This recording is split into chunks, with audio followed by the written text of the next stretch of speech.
ما تتكلمش عليا يا بابا. بس انت يا ابني حبيبتنا كلنا والله العظيم. سلمي على ماما.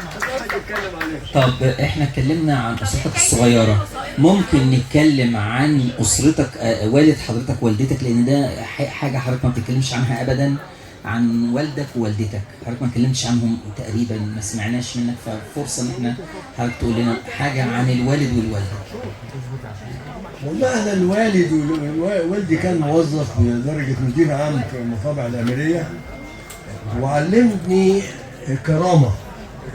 وقلنا اهم حاجه للانسان انه يكون عنده كرامه، يتصرف في اي موقف يتعرض ليه انه لا يتنازل عن كرامته.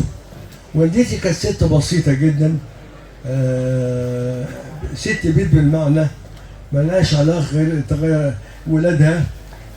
وانا يعني بسميها البطله، كنت بسميها البطله لان هي خلفت 13 مره، اللي فضل منهم 6 والباقي وقعوا في السكه.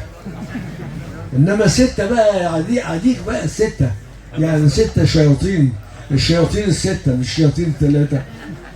فالله يرحمها كانت بطله الله يرحمها، انها ربت ال6 شباب دول، لان احنا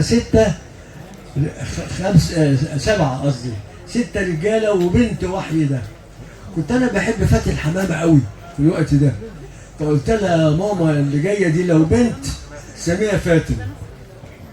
ففعلا جت بنت وسميتها فاتن على حبي لفاتن حمامه.